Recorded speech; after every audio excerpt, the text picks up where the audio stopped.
Underwater tug-of-war. One of the little group of learned scientists and their secretaries had remained very quiet amid all the animated speculation. He was short and olive-skinned, with a thin, cunning face, black hair, and curious black eyebrows, which slanted down from his temples to meet in a shallow V over the bridge of his beak of a nose. His heavy lids hid the crafty gleam in his protruding eyes. He dropped behind the others as they left the control tower building, and then rapidly crossed the wide lawn towards the exit.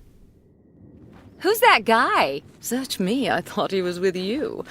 Can't remember seeing him in the scientific section before. Well, I guess he must be okay. He got through the security checkpoint all right. Looks like he's making for the beach. Weird. Anyway, let's go and have a coffee before we have to get back to the lab. I've got work to do. But unknown to the two secretaries, the subject of their curiosity was chuckling evilly to himself as he hurried down to the beach. These Terranians are fools. None of them suspected that I, Surface Agent X20, was among them, seeing and hearing all. Not even the accursed Commander Shore suspected. Fools! I must hurry and report what I have learned to my Master Titan. He walked along the golden beach to where great dark cliffs dropped to the blue ocean, looked round cautiously to make sure he had not been followed, and then squeezed his thin frame through a narrow cleft at the base of the cliff.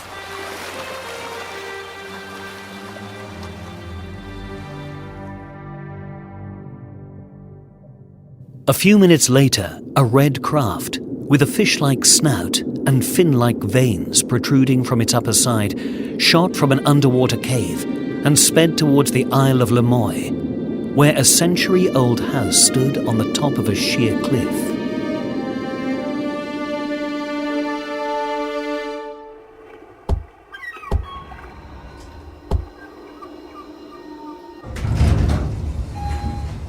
A small elevator brought Agent X20 from a cavern beneath the cliff into the big, drab, old-fashioned living room of the house. At a touch of a button, the elevator disappeared. At the touch of another button, a large section of the wooden floor swiveled, and a gleaming instrument console rose slowly into the room, and a huge video screen appeared from behind a wall. A turn of a control on the console, and the screen lit up with an opalescent glow to reveal the cruel features of King Titan, the ruthless ruler of Titanica, hundreds of miles away in the depths of the Pacific. Well, X20, what have you to report? I have been very clever, mighty Titan. Ah, vain fool! Leave it to me to judge whether you have been clever. Your news, what is it? Your Majesty, I have learned the present location of Stingray. Ah, go on, fool, go on. If your information leads to the destruction of Troy Tempest, you shall not go unrewarded. Oh, thank you, Almighty One.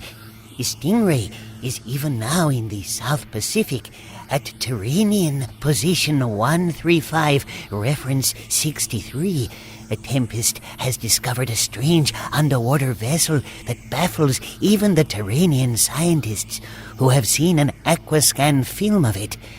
A Tempest is under orders to tow it slowly to Marineville, where it can be examined. Might I suggest, Your Majesty... Silence, fool! I am not yet so senile that I have to stoop to receiving suggestions from miserable slaves such as you. I am still capable of making my own plans. 1,000 pardons, Almighty One. Forgive me, miserable wretch that I am. Rise, fool. The news you bring is good. Maybe it will induce me to forget the countless stupid mistakes you have made in the past. If the accursed Tempest never reaches Marineville, you shall have no cause to regret this day's work. End transmission. Tempest is doomed.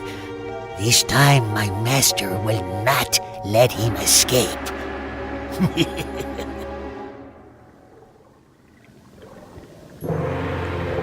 In his palace in Titanica, Titan sat brooding. His sinister green-robed figure was silhouetted against the huge shell that rose like a fan behind his pearl-encrusted throne. Suddenly, he raised a coral gavel and struck a massive conch shell that hung beside the throne. You summoned me, Almighty One. Launch 3 mechanical fish. Proceed immediately towards the ocean position 77/428. Somewhere between there and Marineville, you will find Stingray towing a strange underwater craft. You wish us to destroy all, Almighty One. No, slave! The strange craft I want. If the Terranian scientists are anxious to examine it, maybe it contains secrets that will be of use to me in my war against the surface world. And Tempest and his crew, Almighty One?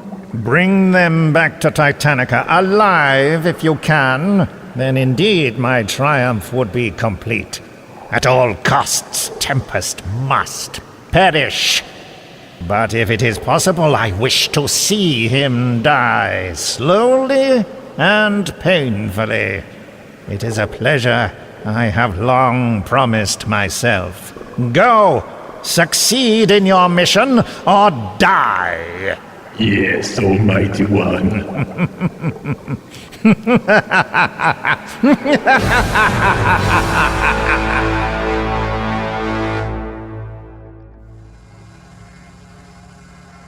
She's side-dragging a bit, Troy.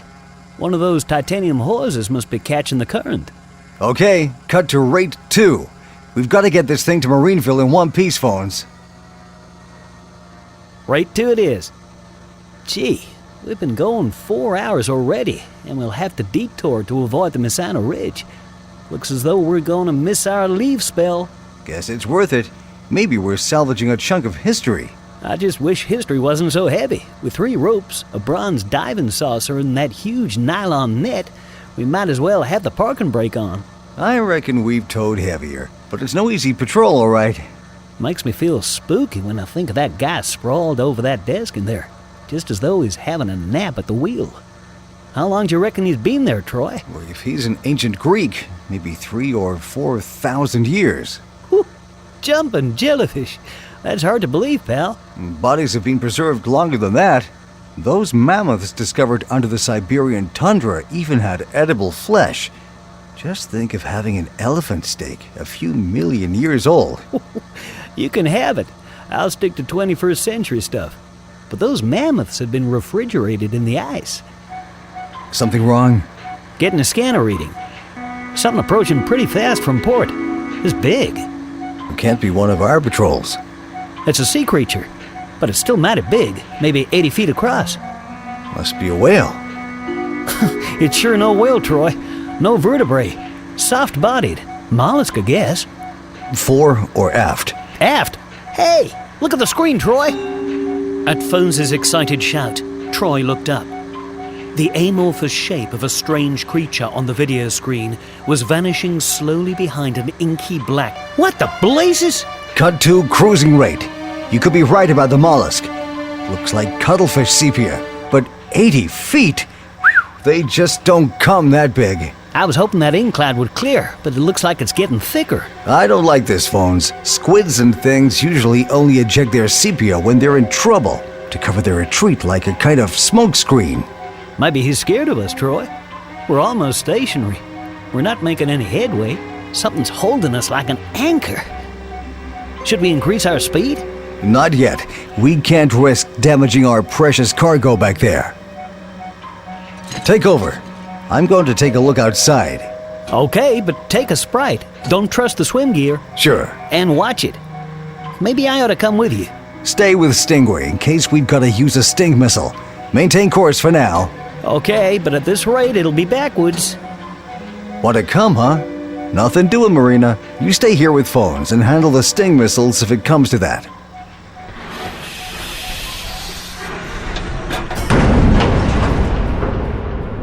The Port Aquasprite, a two-man underwater mini-sub used for reconnaissance, detached from the hull of Stingray. Troy waved to phones in the control cabin as he swung the little vessel in a sharp U-turn and hurtled towards the stern. They were traveling above the twilight zone, and the water here should have been deep blue. But astern of Stingray it was black, an intense black, like a floating cloud of ink that completely hid the strange vessel they had been towing. Troy saw the triple hawsers, gleaming like silver ropes in his headlight, stretching away to vanish into the black cloud. Slowly he nosed into it, following one of the hawsers. And then, suddenly, through the inky murk, he saw them. We're not making any headway at all. What's happening out there? Guess you're having a tug-of-war with an overgrown octopus. Great Neptune! It's got tentacles all over it. Looks like the suckers have got a firm grip. Uh-oh, it sees me. How can you tell? I got a glimpse of his eye. It's as big as the Aquasprite. What do I do, accelerate? Oh, for Pete's sake, no, don't fight it. Those hawsers will snap like cotton and he'll get away with our prize. Cut the motors and I'll let it tow you while I...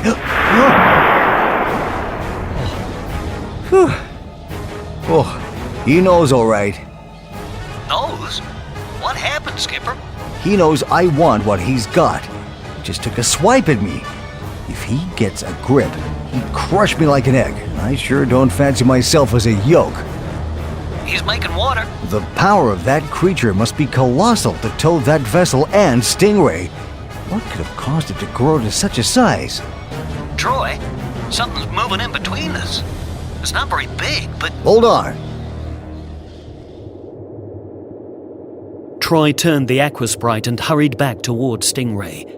As he emerged from the inky cloud screening the captive vessel, he saw something by one of the taut hawsers, something that at first looked like a man-sized green crustacean, from which was darting a needle of flame.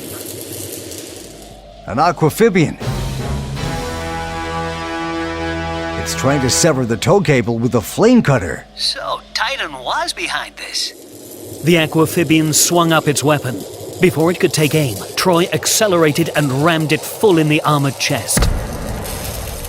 The creature dropped the weapon and sank down, smashed and lifeless, towards the ocean bed far below. Look out, Troy, something's moving up behind you. Troy flung the Aquasprite into a steep climb, not a moment too soon. Something was flashing through the water, something slim that looked like a harpoon, but which suddenly exploded at the tail to fling out a net which would have snared him if he had remained unsuspecting in his former position. He knew the harpoon snare was an invention of Titan scientists. And now, through the dark water from which the harpoon snare had flashed, appeared the glaring eyes and gaping mouth of a spiny-backed mechanical fish. Through the eyes which acted as ports for the vessel, he could see the vicious green faces of the aquamphibian crew. Back to Stingray. 2 more of those terrorfish closing in. Troy didn't hesitate. In that tiny Aquasprite, armed with only short-range Sting missiles of limited power, he was no match for 3 of Titan's warcraft. At full speed, Troy regained the patrol vessel.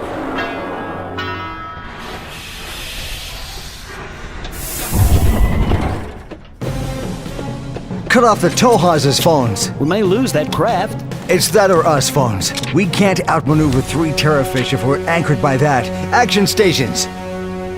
Cutting tow hawsers. Relieved of its burden, the mighty Stingray leapt through the water. Rate 4. 2 terrorfish closing in ahead. A huge dragnet between them. That's their game. They're trying to get us alive. Stand by to fire port Sting missile. Hang on, Marina. I'm bringing her about. Fire Sting missile. A Sting missile. Immersive action. Immersive action.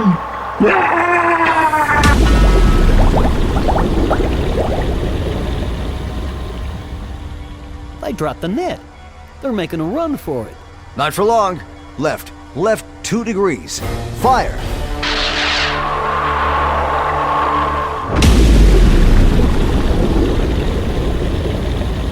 We cannot take Tempest back alive. He must be destroyed, as the mighty Titan commanded. The third fish, right on our tail. Whoa!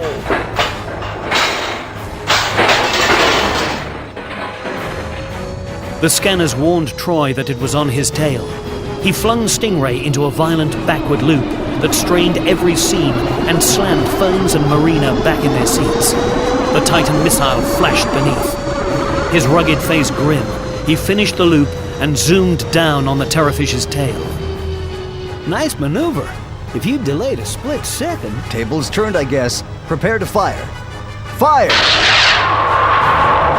The Sting missile rushed to the target, completing its terrible work.